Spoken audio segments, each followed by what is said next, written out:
저는 올해 65, 김영자입니다. 3년 전 남편을 하늘나라로 보내고 혼자 살고 있죠. 아들 준호와 며느리 미경이는 제가 사는 곳에서 30분 거리에 살고 있어요. 멀지 않은 거리인데도 보고 싶을 때 마음껏 볼 수 없다는 게 참 서글프네요.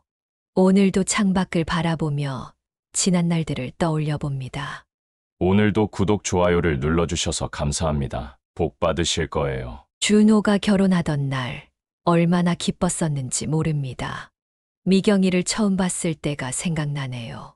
단정하고 예쁜 모습에 첫눈에 마음에 들었어요. 이제 우리 아들도 따뜻한 가정을 꾸리겠구나 하는 생각에 가슴이 벅찼죠.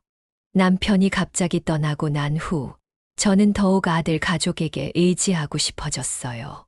하지만 미경이는 각자의 삶이 중요하다며 은근히 거리를 두려 했고, 준호는 늘 어정쩡한 태도로 중간에서 애매한 입장을 취했죠. 엄마, 저희가 너무 바빠서요. 어머니, 주말에는 저희가 좀 쉬어야 해서. 이런 말들이 쌓이고 쌓여 이제는 일상이 되어버렸네요. 텔레비전을 보다가도 설거지를 하다가도 문득문득 옛날 생각이 나요. 준호가 어렸을 때는 얼마나 엄마를 좋아했었는지. 학교에서 돌아오면 제일 먼저 저를 찾았던 그 아이가 이제는 전화 한 통 하기도 어려워하네요. 특히 지난주 있었던 일이 자꾸 마음에 걸립니다. 손주 민우의 생일이었거든요. 케이크라도 들고 가려고 전화했는데 미경이가 어머니, 오늘은 저희끼리 조용히 보내려고요. 라고 하더군요. 나중에 SNS에 올라온 사진을 보니 미경이의 부모님은 함께 계시더라고요. 창밖에는 봄비가 내리고 있네요. 빗방울 소리를 들으며 옛날 생각에 잠기다 보면 마음 한구석이 시큰해져요. 남편이 살아있을 때는 이렇게 외롭지 않았는데 이제는 혼자라는 게 실감이 납니다. 하지만 저는 알아요. 세상이 많이 변했다는 걸. 예전처럼 자주 만나고 같이 살던 시절은 지났다는 걸. 그래도 가끔은, 아주 가끔은 딸처럼 저를 안아주던 미경이가 그립습니다. 준호의 어깨에 기대어 수다를 떨던 그 날들이 그립고요.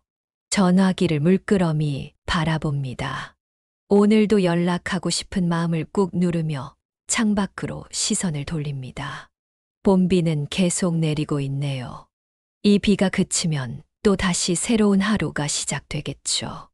그때까지 저는 이렇게 조용히 기다리고 있을게요.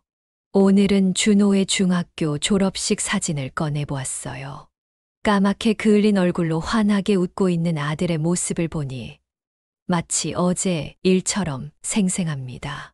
그 시절엔 매일 아침 엄마, 나 학교 갔다 올게요. 라는 인사를 듣는 게 제 하루의 시작이었죠. 특히 잊을 수 없는 건 준호가 중학교 2학년 때예요. 아들이 친구들과 싸워서 며칠 동안 학교에 가지 않겠다고 했던 적이 있었어요. 그때 저는 매일 아침 준호 방 앞에서 이야기를 나누었죠.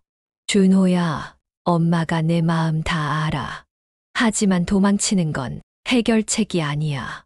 결국 일주일 만에 학교로 돌아간 준호가 저를 꼭 안아주며 엄마 고마워요 라고 했던 그 순간이 아직도 가슴 한켠에 따뜻하게 남아있어요.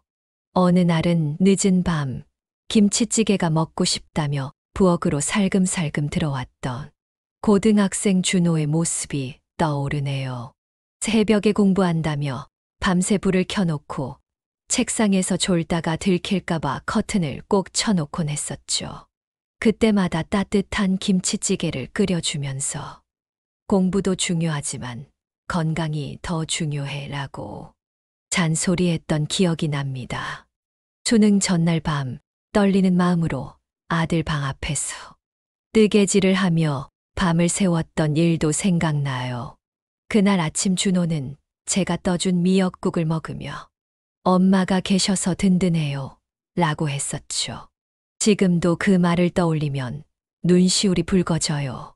하지만 지금의 준호는 어제도 퇴근 시간에 맞춰 전화했다가 엄마, 지금 회의 중이에요. 라는 짧은 답장만 받았네요. 예전에는 하루에도 몇 번씩 이야기를 나누던 아들인데 이제는 일주일에 한 번 통화하기도 어려워졌어요.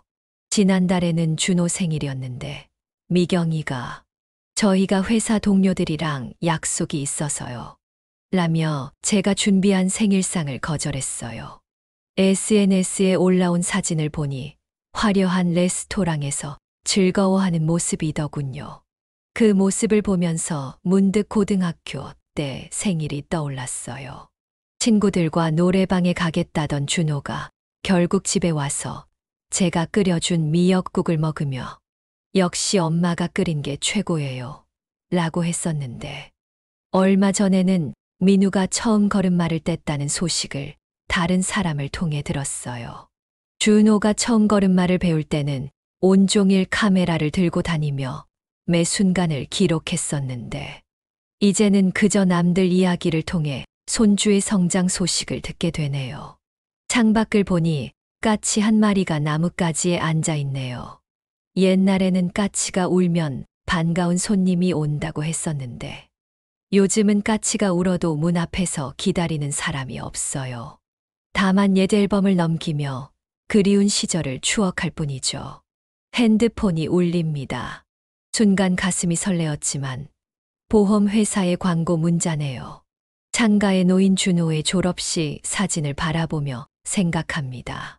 그래도 내가 잘 자라서 이렇게 어엿한 가장이 된 것만으로도 감사해야 하나.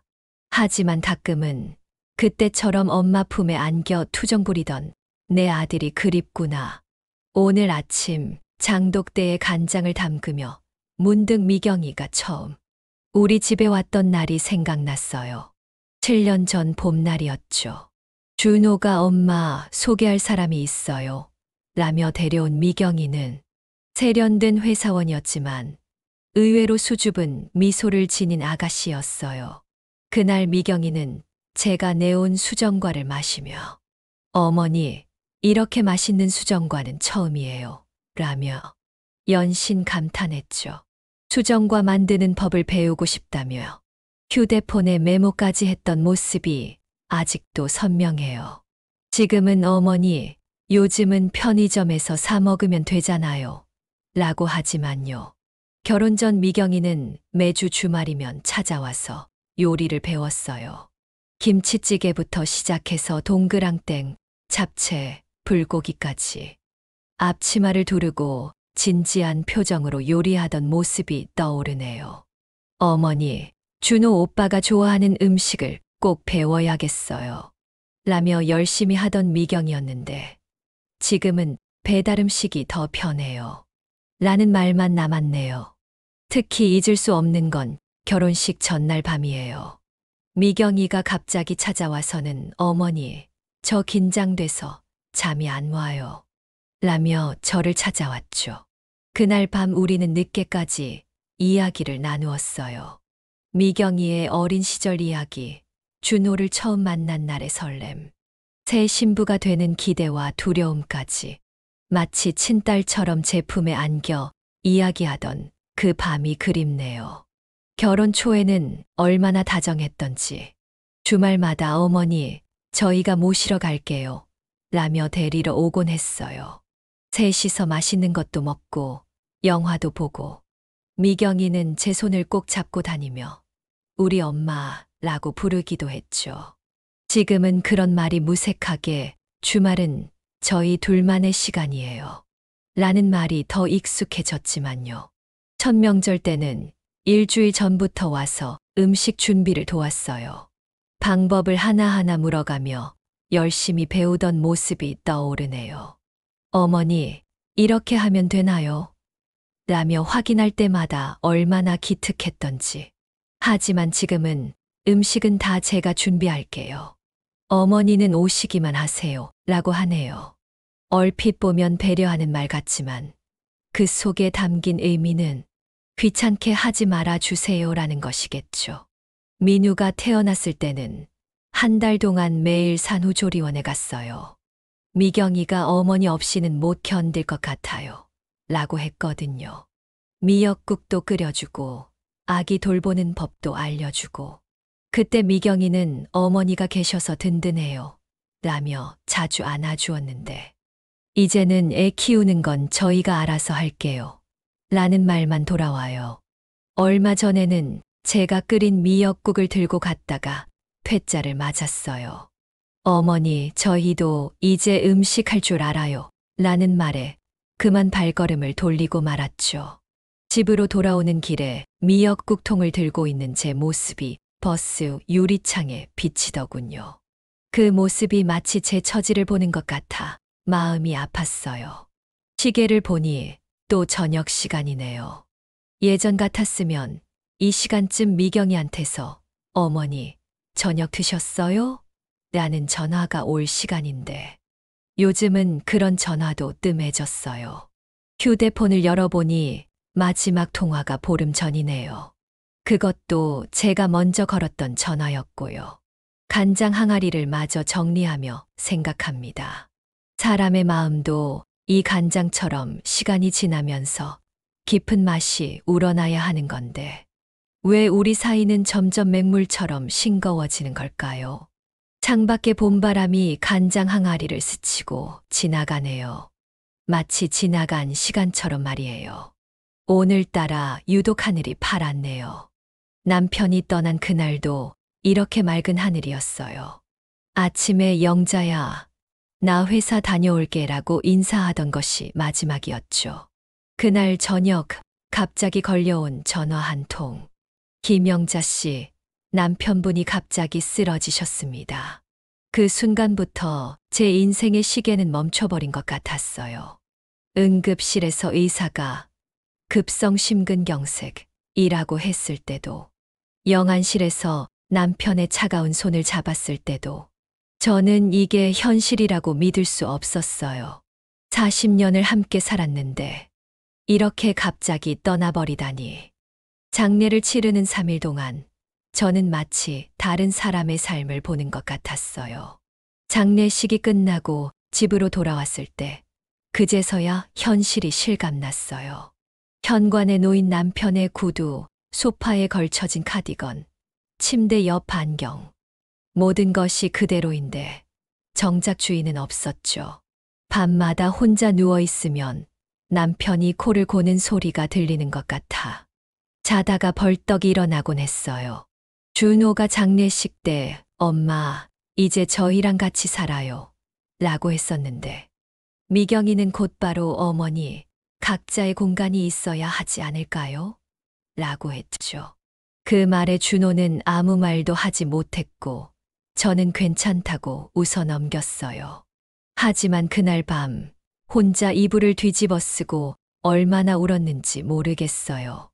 남편이 떠난 후 처음 맞은 주말, 저는 너무 외로워서 준호네 집에 찾아갔어요. 미경이는 어머니, 미리 연락 주시지 그랬어요? 라며 어색하게 웃더군요. 집 안에서는 친구들과 파티 준비를 하는 소리가 들렸어요. 결국 저는 미안해요. 바쁜데 방해했네라며 돌아섰죠. 장례식 후 한 달쯤 지났을 때 갑자기 가슴이 너무 아파서 응급실에 실려갔어요. 의사는 스트레스성 심장 통증이라고 했지만 사실은 외로움 때문이었던 것 같아요. 그때 준호가 엄마, 이제부터 자주 연락할게요 라고 약속했는데 그 약속도 한 달을 넘기지 못했네요. 남편의 빈자리는 시간이 지날수록 더 크게 느껴져요. 밥을 해도, TV를 봐도, 산책을 해도 모든 순간이 그리움으로 가득 차요. 특히 저녁 시간이 가장 힘들어요. 남편이 퇴근하고 돌아올 시간만 되면 자꾸 현관문을 보게 되네요. 얼마 전에는 결혼 기념일이었어요. 40년 동안 한 번도 거르지 않고 미역국을 끓여주던 날인데 이번에는 혼자 끓여서 혼자 먹었네요. 준호한테 전화라도 한 통 올까 기다렸는데 문자 한 줄로 엄마, 오늘 결혼 기념일이시죠? 축하드려요 라고만 하더군요. 장롱 속 남편의 옷을 정리하면서 문득 생각났어요. 남편이 살아있을 때는 준호가 주말마다 와서 아버지랑 등산도 가고 낚시도 다녔는데 이제는 제가 보고 싶다고 해도 엄마, 다음에 갈게요 라는 말만 돌아와요. 창밖에 비가 내리기 시작하네요. 빗소리를 들으며 남편 생각이 나요. 비가 올 때마다 영자야, 우산 챙겼어 라고 물어보던 목소리가 아직도 귓가에 맴도네요. 이제는 그 말을 들을 수 없다는 게 이렇게 서글픈데 아들마저 멀어져 가는 것을 보니 마음이 더 아파요. 요즘은 밤마다 꿈에서 남편을 만나요. 꿈에서는 항상 건강하고 행복한 모습이에요. 하지만 잠에서 깨면 더 큰 허전함이 밀려오죠. 그럴 때마다 아들에게 전화하고 싶어요. 하지만 전화기를 들었다가도 내려놓게 되네요. 엄마, 지금 회의 중이에요. 나중에 전화 드릴게요 라는 말이 먼저 들릴 것 같아서요. 창가에 앉아 비 오는 풍경을 바라보며 생각해요. 남편이 하늘나라에서 우리 가족을 내려다보고 있다면 얼마나 마음이 아플까요? 그래도 저는 매일 기도해요. 우리 아들 가족이 행복하게 살기를. 그리고 언젠가는 다시 예전처럼 가까워질 수 있기를. 오늘 아침 동네 마트에서 우연히 민우의 반 친구 어머니를 만났어요. 어머, 어제 발표회 때 민우가 정말 귀엽더라고요. 할머니도 보러 가셨죠? 라는 말에 저는 그저 멍하니 서 있을 수밖에 없었어요. 발표회라니. 저는 아무것도 몰랐는데 집으로 돌아오는 길 다리가 천근만근이었어요.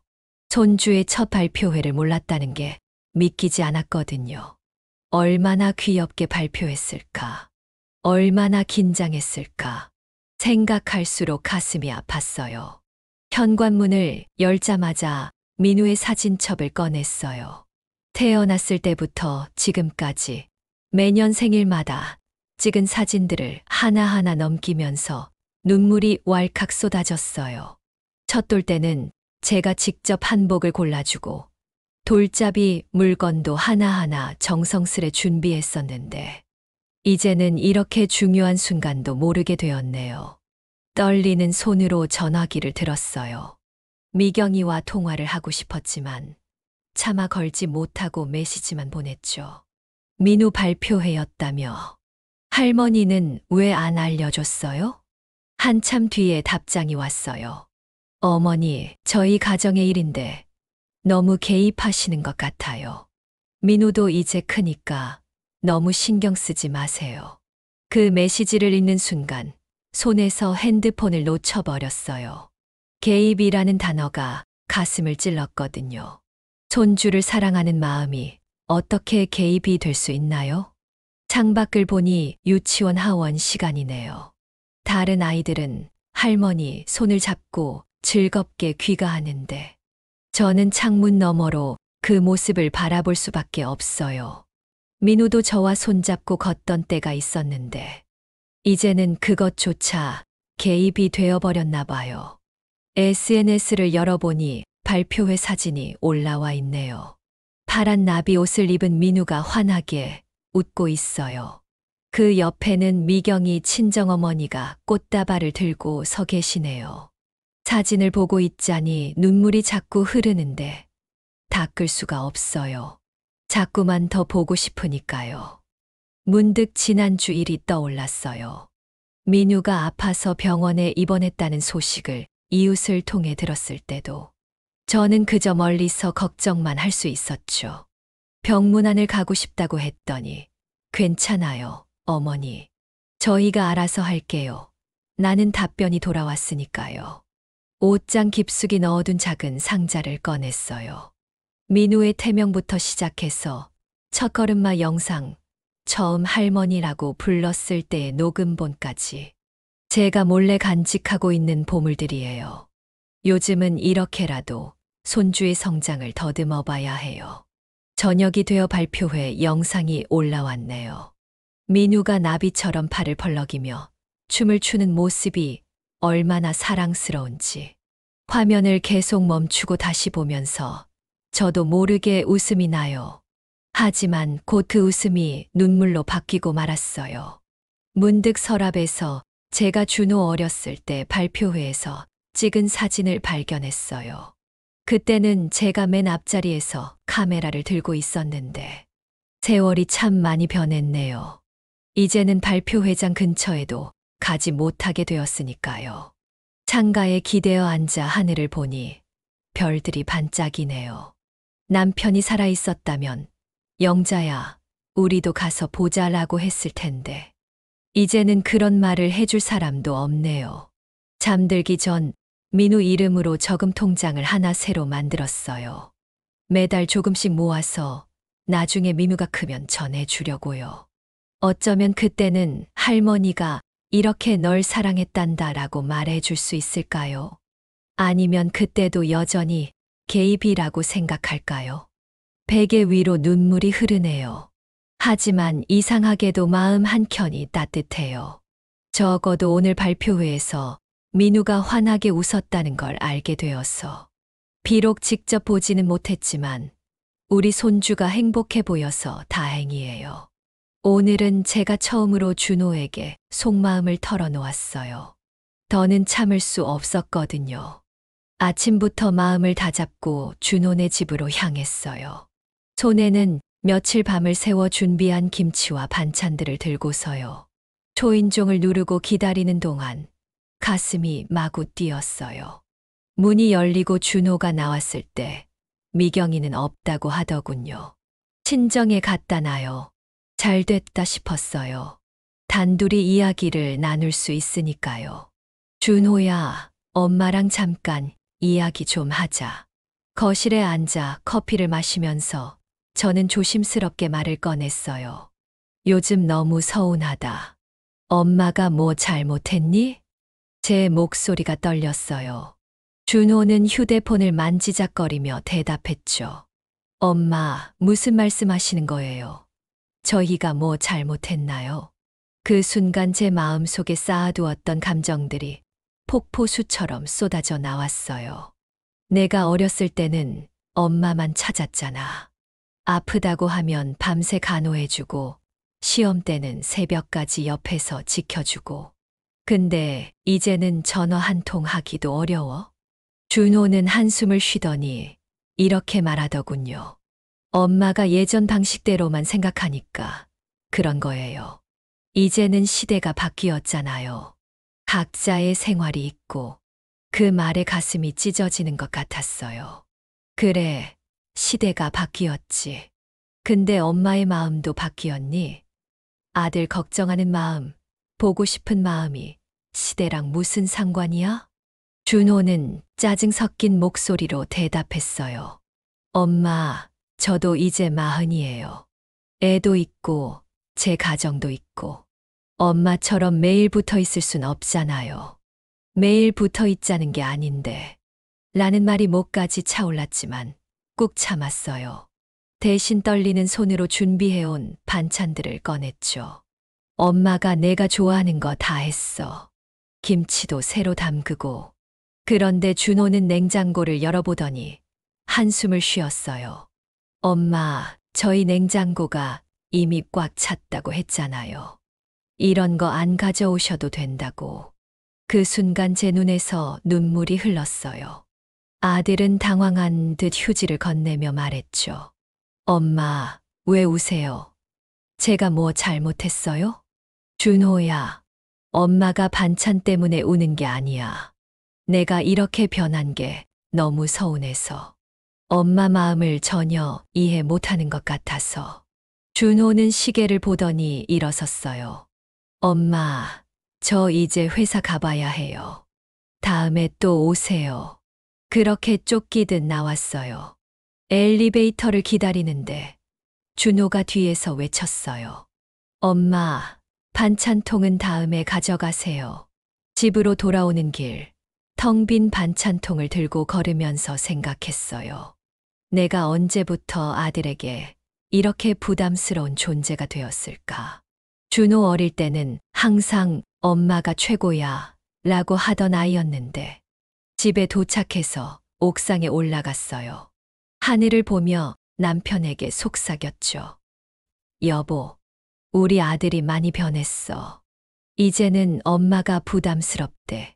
당신이 살아있을 때는 이러지 않았는데.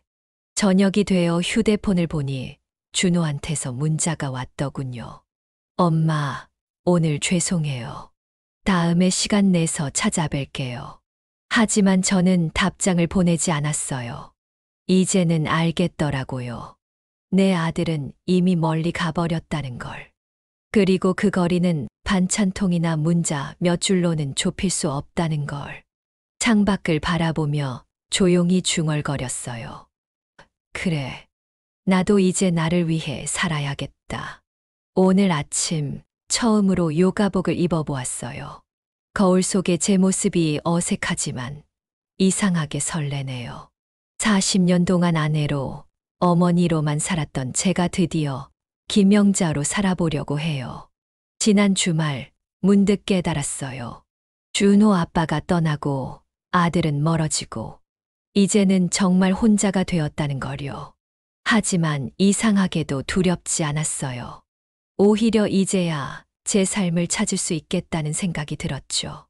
먼저 집 안부터 바꾸기 시작했어요. 20년 넘게 써온 낡은 소파를 버리고 제가 좋아하는 파스텔 톤 1인용 소파를 들였죠. 거실 벽에는 늘 가족 사진만 걸려 있었는데 이번에는 제가 좋아하는 명화 포스터를 걸었어요. 모네의 수련 그림이에요. 보고 있으면 마음이 평화로워져요. 옷장도 정리했어요. 검정색과 회색뿐이던 옷들을 정리하고 분홍색 원피스도 사고 노란색 카디건도 샀어요. 늘 반찬값 용돈을 아껴 모아둔 통장을 열어보니 제법 있더군요. 이제는 이 돈으로 저를 위해 쓰기로 했어요. 동네 문화센터에 등록한 것은 제 인생의 터닝 포인트였어요. 첫날 떨리는 마음으로 요가 수업에 들어갔는데 저와 비슷한 또래 여성분들이 많더군요. 처음에는 자세 하나하나가 어색했지만 이제는 아침마다 스스로 요가 동작을 할 수 있게 되었어요. 수채화 교실도 다니기 시작했어요. 처음 붓을 잡았을 때는 손이 덜덜 떨렸는데 이제는 제법 그림다운 그림을 그릴 수 있게 되었죠. 창밖에 나무, 꽃, 하늘. 그동안 미처 보지 못했던 것들이 이제는 모두 그림의 소재가 되어요. 문화센터에서 만난 동료들과 등산 모임도 만들었어요. 매주 토요일 아침이면 북한산으로 향합니다. 정상에 올라 도시락을 먹으며 이야기꽃을 피우다 보면 어느새 해가 중천에 떠요. 그동안 왜 이런 즐거움을 몰랐을까 싶어요. 지난달에는 친구들과 제주도 여행을 다녀왔어요. 40년 결혼 생활 동안 단 한 번도 혼자 여행을 가본 적이 없었는데 이번에는 제가 직접 비행기 표도 예약하고 숙소도 정했어요. 올레길을 걸으며 바다를 보고 카페에 앉아 혼자만의 시간을 가지니 이런 게 진정한 자유구나 싶더군요. 요즘은 일기도 쓰기 시작했어요. 매일 밤 오늘 하루 있었던 일, 느낀 점들을 적어요. 처음에는 서툴렀지만 이제는 제법 글솜씨가 늘었다고 스스로 생각해요. 어제는 나의 인생 이막이라는 제목으로 장문의 글도 썼어요. 휴대폰에 설치한 걷기 앱을 보니 오늘로 100일 연속 만보 걷기를 달성했네요. 아침마다 동네 한 바퀴를 돌고 저녁에는 한강공원을 산책해요. 걷다 보면 온갖 생각이 들지만 이제는 그 생각들이 저를 힘들게 하지 않아요. 준호에게서 오는 전화는 받지 않기로 했어요. 문자로만 짧게 안부를 전해요. 미경이가 보내는 손주 사진도 이제는 한참 뒤에 확인해요. 그들의 삶에 개입하지 않으려 하니 오히려 제 마음이 더 편해졌어요. 어제는 머리도 새로 했어요. 40년 동안 단정하게 틀어 올렸던 머리를 어깨까지 내려오는 단발로 잘랐죠. 미용실 거울 속에 제 모습이 낯설었지만 이상하게 생기 있어 보였어요. 저녁이면 테라스에 작은 의자를 놓고 커피를 마셔요. 예전에는 늘 가족들 생각에 잠 못 이루었는데, 이제는 별들을 보며 저의 꿈을 그려요. 다음 달에는 스페인어도 배워볼 생각이에요. 언젠가는 산티아고 순례길도 걸어보고 싶거든요. 창밖의 달을 보며 생각해요. 이제야 진정한 나를 찾아가는 것 같다고. 가족만을 위해 살았던 지난 날들이 후회되지는 않아요. 다만 이제는 조금 더 저를 위해 살아보려고 해요. 오늘도 평소처럼 아침 요가를 마치고 돌아왔어요. 휴대폰을 확인해 보니 부재중 전화가 3통이나 있네요. 준호와 미경이에요. 한 달 만에 처음 온 전화인데 이상하게도 마음이 급하지 않아요. SNS를 보니 미경이가 며칠 전부터 제 근황을 궁금해하는 댓글을 여기저기 달았더군요. 제가 올린 제주도 여행 사진, 등산 모임 사진, 수채화 작품 사진. 처음에는 좋아요만 누르다가 나중에는 어머니, 요즘 많이 바쁘시네요. 라는 댓글도 달았어요. 문자함을 열어보니 준호가 보낸 메시지들이 쌓여 있어요. 엄마, 잘 지내세요. 엄마, 언제 한번 뵐까요? 엄마, 민우가 할머니 보고 싶대요. 예전 같았으면 얼마나 가슴이 설렜을까요? 하지만 이제는 그저 담담하게 읽고 닫아요. 지난주에는 미경이가 보낸 택배가 도착했어요. 영양제와 함께 손편지가 들어 있었죠. 하지만 저는 박스를 그대로 두었어요. 예전처럼 서둘러 열어보지 않았죠. 이제는 그들의 마음을 굳이 빨리 확인하고 싶지 않아요. 오늘 아침 등산 모임에 가기 전 우리 집 현관 앞에 준호가 서 있는 걸 보았어요. 분명 회사 출근 시간인데 저를 기다렸나 봐요. 하지만 전 그냥 등산복 차림으로 친구들과 밝게 인사하며 지나쳤어요. 뒤에서 들리는 발걸음 소리가 망설이다 멀어지더군요. 미경이는 문화센터 앞까지 찾아왔었다고 해요. 제가 수채화 수업을 듣는다는 걸 어떻게 알았는지. 하지만 저는 그날 다른 친구들과 카페에 가느라 수업을 빠졌었죠. 수업 끝나고 나온 동료분이 미경이를 보았다고 전해주더군요. 며칠 전에는 민우의 그림이 우편함에 들어 있었어요. 서툰 글씨로 사랑해요, 할머니라고 적혀 있었죠. 분명 미경이가 시킨 걸 거예요. 예전 같았으면 눈물을 흘리며 보관했을 그림인데 이제는 잠시 보고 책상 서랍에 넣어두었어요. 주말이면 준호가 아파트 놀이터에서 민우와 함께 서성이는 모습이 보여요. 제가 산책을 나올 때를 기다리는 것 같았죠. 하지만 전 다른 길로 돌아서 한강공원으로 향했어요.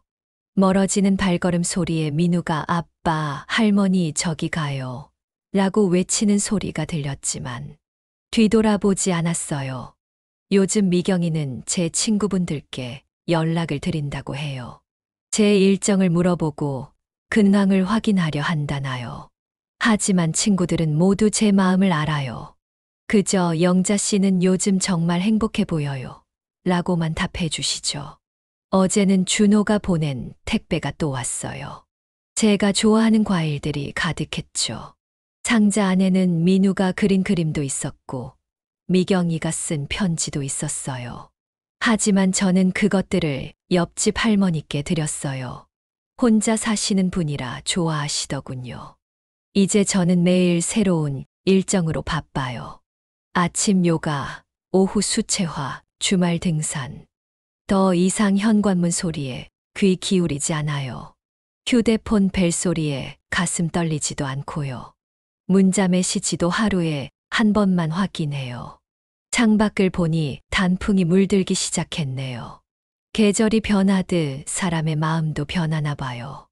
예전에는 혼자 있는 게 두려웠는데 이제는 혼자만의 시간이 더 편해요. 그들도 이제 제 마음을 이해했으면 좋겠어요. 제가 그들을 미워해서가 아니라 저를 더 사랑하게 되어서 이런 거라고요. 오늘은 제가 수채화 전시회를 여는 날이에요. 문화센터 로비에 제 그림들이 걸리는 걸 보니 마음이 설레네요. 그런데 전시회가 시작되기 전 뜻밖의 손님들이 찾아왔어요. 미경이가 민우를 데리고 온 거예요. 미경이의 표정이 달라져 있더군요. 예전의 차가운 눈빛은 온데간데 없고 어딘가 수줍어 보이기까지 했어요. 제 그림들을 하나하나 진지하게 보더니 눈시울이 붉어지는 게 보였어요. 특히 빈 그네라는 작품 앞에서 한참을 서 있더군요. 그네에 앉아있는 아이와 멀리서 바라보는 할머니를 그린 그림이에요. 민우는 달라진 할머니가 신기한지 계속 제 주변을 맴돌았어요. 파스텔 톤의 원피스를 입고 단발머리로 변신한 저를 몰라보는 듯 했죠. 그러다가 문득 제가 그린 해바라기 그림 앞에서 발걸음을 멈추더니 한참을 들여다보는 거예요. 그 모습이 마치 어린 준호를 보는 것 같아 가슴이 찡했어요. 전시회 방명록에 미경이가 남긴 글을 나중에 보았어요. 어머니의 새로운 모습에서 삶의 아름다움을 배웁니다. 라고 적혀 있었죠. 그 옆에는 민우가 그린 서툰 그림이 있었는데 저와 미경이와 민우가 함께 있는 모습이더군요. 다음 날 준호가 제 단골 카페에 찾아왔어요. 제가 매일 아침 이곳에서 커피를 마신다는 걸 어떻게 알았는지. 하지만 전 평소처럼 책을 읽으며 여유롭게 앉아 있었어요. 창가에 비친 준호의 모습이 어딘가 달라 보였어요. 뒷모습에 힘이 빠져 있달까. 그저 조용히 저를 바라보다 돌아가는 아들의 뒷모습을 보며 문득 제 마음도 조금은 아팠어요. 주말에는 등산 모임이 있었는데 깜짝 놀랐어요. 미경이가 저희 모임에 가입 신청을 한 거예요. 처음에는 어색했지만 미경이는 묵묵히 따라오며 땀을 흘렸어요. 정상에서 도시락을 꺼내는데 미경이가 준비해온 김밥이 눈에 띄었어요. 예전에 제가 알려준 방법 그대로 만든 김밥이었죠. 요즘 미경이의 SNS를 보면 변화가 느껴져요. 더 이상 화려한 레스토랑이나 파티 사진은 없어요. 대신 직접 만든 요리 사진이나 민우와 보내는 소소한 일상 사진들이 올라와요. 그리고 그 사진들 속에는 가끔 저를 위한 빈자리가 보이더군요. 준호는 이제 매일 아침 출근길에 잠깐 들리나 봐요. 우리 아파트 놀이터 벤치에 앉아 있는 모습이 보여요. 저를 기다리는 걸 알지만 전 여전히 요가 가방을 메고 그냥 지나가요. 하지만 이제는 예전처럼 차갑지만은 않아요. 살짝 고개를 끄덕이며 인사할 때도 있죠. 지난주에는 제 생일이었어요. 아침부터 문자가 왔지만 전 답장을 하지 않았어요. 대신 친구들과 근교로 꽃 구경을 떠났죠. 저녁에 돌아와 보니 우편함에 두꺼운 봉투가 있더군요. 준호의 일기장이었어요. 중학생 때부터 쓴 일기인데 제 이야기로 가득했어요. 마지막 페이지에는 어제 쓴 듯한 글이 있었어요. 엄마의 빈자리가 이렇게 클 줄 몰랐습니다. 오늘 아침에는 처음으로 민우의 등원 시간에 맞춰 산책을 나갔어요. 멀리서 미경이와 민우가 걸어가는 모습이 보였죠. 민우가 저를 발견하고 손을 흔들었지만 전 살짝 미소만 지어주고 돌아섰어요. 뒤에서 민우가 엄마, 할머니가 예뻐졌어 라고 하는 소리가 들렸어요. 창가에 앉아 커피를 마시며 생각해요. 이제 그들도 조금씩 이해하기 시작한 것 같아요. 사랑이란 게 꼭 가까이 있어야만 하는 게 아니라는 걸. 때로는 적당한 거리를 두는 것도 사랑이란 걸. 그리고 무엇보다 나 자신을 사랑하는 법을 배워야 진정한 가족의 의미를 알 수 있다는 걸. 오늘은 제가 스페인어 수업을 시작한 지 100일째 되는 날이에요. 산티아고 순례길을 걷기 위한 첫걸음이죠. 수업을 마치고 나오는데 현관 앞에 놓인 꽃바구니가 눈에 들어왔어요. 미경이가 보낸 거예요. 카드에는 한 문장이 적혀 있었죠. 어머니, 당신의 꿈을 응원합니다. 봄비가 내리는 아침, 여느 때처럼 요가를 마치고 돌아오는 길이었어요. 놀이터 벤치에 민우가 혼자 앉아 있더군요. 평소라면 그냥 지나쳤겠지만 오늘은 발걸음이 멈춰졌어요. 민우는 제가 그려준 해바라기 그림을 들고 있었어요. 그 모습이 마치 어린 준호를 보는 것 같아 가슴이 찡했죠. 계절이 바뀌고 사람의 마음도 조금씩 바뀌어 갔어요. 미경이는 이제 매주 토요일 제 수채화 교실에 들러요. 처음에는 그저 구경만 하다가 이제는 옆자리에서 함께 그림을 그리기 시작했죠. 물감이 번지는 모양을 보며 이야기꽃을 피우다 보면 어느새 시간이 훌쩍 지나가요. 준호는 여전히 매일 아침 출근길에 잠시 들리지만 이제는 더 이상 기다리지 않아요. 대신 제가 좋아하는 마카다미아 커피를 현관 앞에 두고 가죠. 그 커피를 마시며 창밖을 바라보면 아들의 뒷모습이 예전보다 더 단단해 보여요. 지난 주말 처음으로 민우의 운동회에 갔어요. 멀리서 지켜보기만 했는데 민우가 달리기를 하다가 저를 발견하고는 환하게 웃더군요. 미경이는 제 옆자리를 비워두었고 준호는 카메라로 민우의 모습을 열심히 담았어요. 그렇게 우리는 말없이도 서로의 존재를 느끼며 따뜻한 봄날을 보냈죠. 요즘 미경이의 요리 실력이 늘었어요. 얼마 전에는 제가 가르쳐준 방식 그대로 김치를 담갔다고 하더군요.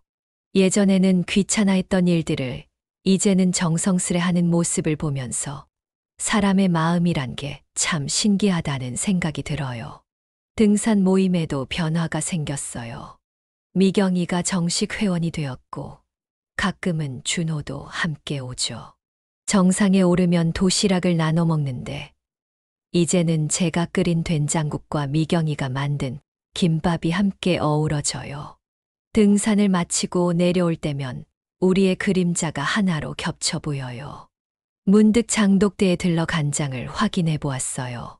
지난 봄에 담근 간장이 이제 제법 깊은 맛을 내네요. 시간이 지날수록 깊어지는 간장처럼 우리 가족의 관계도 조금씩 깊어지고 있어요. 서두르지 않고 조급해하지 않고 그저 시간이 흐르는 대로 기다리다 보니 이렇게 되었네요. 이제 저는 매일 아침 일기를 써요. 더 이상 서운함이나 외로움을 쓰지 않아요. 대신 새로 배운 스페인어 단어들, 완성한 수채화 작품 이야기, 그리고 가끔은 민우의 제잘거림을 적어요.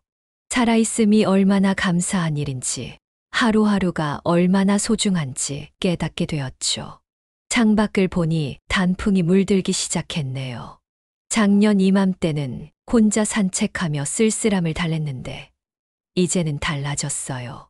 가끔은 미경이와 함께 걷기도 하고 때로는 준호가 퇴근길에 잠시 들르기도 해요. 민우는 자전거를 타고 앞서 가다가도 뒤돌아보며 우리를 기다리죠. 내일은 산티아고 순례길 안내책자가 도착한대요.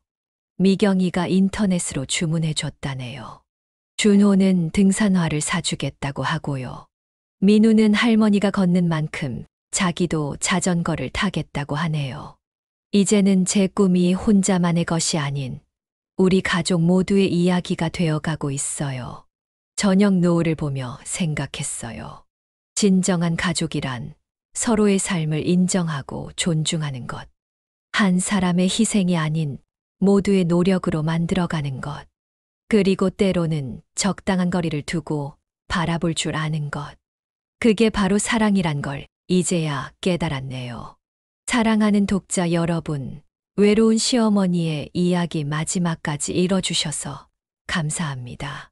우리 주변에는 수많은 김명자가 살고 계시죠. 누군가의 어머니이자 며느리이자 할머니로서. 하지만 그 이전에 한 사람의 나로서 살아가고 계신 분들입니다. 이 이야기가 여러분의 마음에 작은 울림이 되었기를 바랍니다. 가족의 의미를 다시 한번 생각해보고 서로를 이해하고 사랑하는 시간을 가져보는 건 어떨까요? 여러분의 이야기도 댓글로 남겨주세요. 서로의 이야기를 나누며 위로와 공감을 나눌 수 있기를 희망합니다. 구독과 좋아요는 무료입니다. 다음에 더 좋은 이야기로 찾아뵙겠습니다. 감사합니다.